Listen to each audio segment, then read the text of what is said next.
Railway परीक्षा की तैयारी और विज्ञान का सिलेबस देखकर सिर घूम रहा है। हाँ, मैं जानता हूँ, बहुत बड़ा है। लेकिन फिक्र मत कीजिए, आज हम इसी मुश्किल को एकदम आसान बनाने वाले हैं। अरे वाह, ये किताब, इसे तो हर रेलवे एस्पिरेंट जानता है। जी हाँ, ये है स्पीडी रेलवे सामान्य विज्ञान। आज हम क्या करने वाले हैं? हम इसी किताब का पूरा निचोड़ निकालने वाले हैं, वो सारे जरूरी फैक्ट्स जो एग्जाम में बार बार पूछे जाते हैं। तो आज का हमारा प्लान क्या है? देखिए, हम सबसे पहले जीव विज्ञान के मुख्य फैक्ट्स पर नजर डालेंगे, फिर भौतिकी के कुछ जरूरी सिद्धांत समझेंगे, उसके बाद केमिस्ट्री की बेसिक्स को पक्का करेंगे, और हाँ, अंतरिक्ष और हमारे इन्वेंशंस को भी नहीं भूलेंगे। और सबसे मजेदार, अंत में होगा एक रैपिड फायर राउंड। तो क्या आप तैयार हैं? चलिए फिर शुरू करते हैं। तो सबसे पहले चलिए जीव विज्ञान यानी बायोलॉजी की दुनिया में चलते हैं। यहाँ हम उन फैक्ट्स पर फोकस करेंगे जो आपकी नींव को एकदम मजबूत कर देंगे। और हाँ, ये वो सवाल हैं जो एग्जाम में अक्सर दिख जाते हैं। अच्छा, अब जरा यहाँ देखिए, ये है जंतु समूहों का वर्गीकरण। अब सवाल ये है कि यहाँ से क्या पूछा जाता है। सीधे सीधे उदाहरण, जैसे आपसे पूछ लेंगे कि केंचुआ किस ग्रुप में आता है, तो जवाब है एनेलिडा। और हाँ, एक बात और, सबसे बड़ा संघ है आर्थ्रोपोडा। इसमें कौन आते हैं? अरे वही मच्छर, मक्खी, तिलचट्टा, ये सब। तो ये उदाहरण, इनको तो बिल्कुल भी नहीं भूलना है। अब आते हैं हमारे सर्कुलेटरी सिस्टम पर। यहाँ एक बहुत बड़ा कंफ्यूजन होता है, शिराएं और धमनियां, मतलब वेन्स और आर्टरीज। तो इसको आसान बनाते हैं। सोचिए, शिराएं यानी वेन्स गंदे खून को वापस दिल के पास सर्विसिंग के लिए लाती हैं, और धमनियां यानी आर्टरीज उस साफ शुद्ध खून को दिल से पूरे शरीर में पंप करती है। बस इतना सा फर्क है, सीधा और सिंपल। ओके, अब आपके लिए एक सवाल। हमारे शरीर का एसी कौन है? मतलब कौन सा हिस्सा है जो हमारे बॉडी टेम्परेचर को कंट्रोल करता है, बिल्कुल एक थर्मोस्टैट की तरह? सोचिए सोचिए, ये हमारे दिमाग का एक बहुत ही जरूरी हिस्सा है। और इसका सही जवाब है हाइपोथैलेमस। जी हाँ, हमारे दिमाग में मौजूद ये छोटी सी ग्रंथि ही वो बॉस है जो बॉडी टेम्परेचर से लेकर भूख प्यास तक सब कुछ कंट्रोल करती है। कमाल है ना? चलिए, बायोलॉजी से निकलकर अब हम आते हैं फिजिक्स यानी भौतिकी पर। यहाँ हम कुछ ऐसे बेसिक प्रिंसिपल्स को समझेंगे जो रेलवे एग्जाम के सवालों की जान होते हैं। तो बात करते हैं एनर्जी की।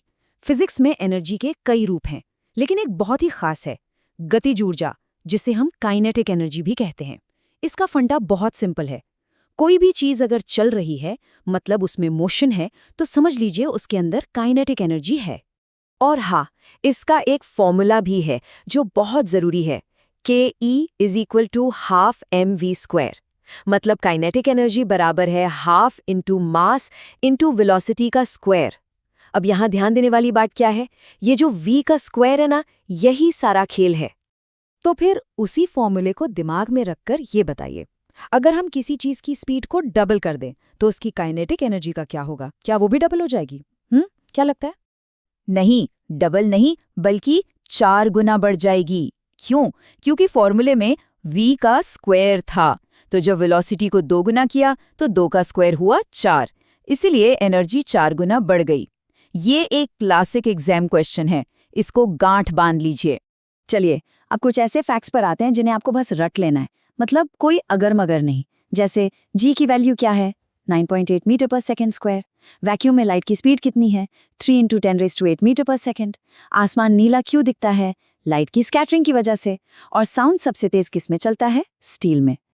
ओके, फिजिक्स हो गया, अब केमिस्ट्री की बारी। रसायन विज्ञान, इसमें हम कुछ बेसिक कॉन्सेप्ट्स, कुछ जरूरी नंबर्स और रिएक्शंस पर फोकस करेंगे, वही चीजें जो एग्जाम में घूम फिर कर आती रहती हैं।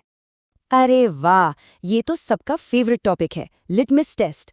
कैसे पता करें कि कोई चीज एसिड है या बेस? बहुत आसान है।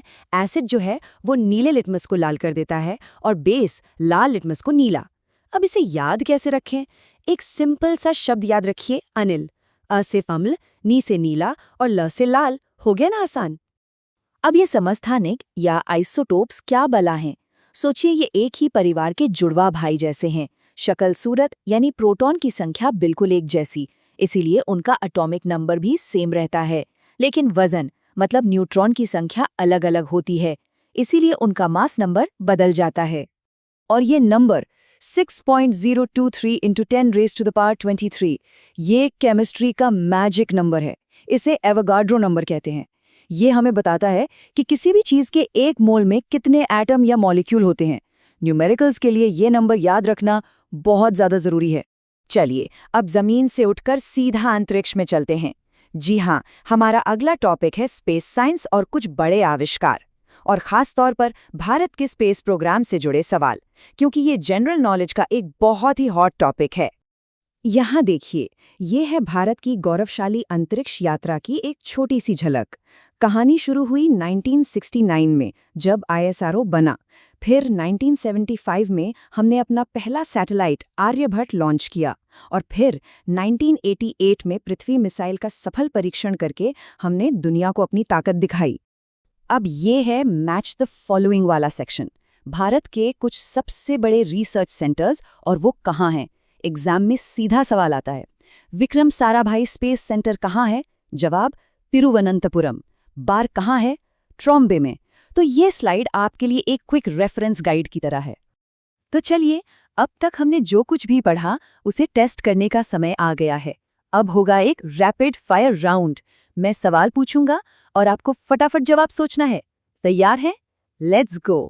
पहला सवाल बहुत ही बेसिक है लेकिन सुपर इम्पॉर्टेंट। जो नमक हम रोज खाते हैं उसका केमिकल नाम क्या है? Sodium chloride. एकदम सही। तो आज हमने स्पीडी साइंस के कुछ सबसे ज़रूरी कॉन्सेप्ट्स को कवर कर लिया है। अब इन बुनियादी बातों को मजबूत करने के बाद अगला कौन सा टॉपिक है जिसे आप मास्टर करने वाले हैं? याद रखिए, तैयारी का सफ़र लगातार चलने का नाम है, तो रुकना नहीं है, बस आगे बढ़ते रहना है। All the best.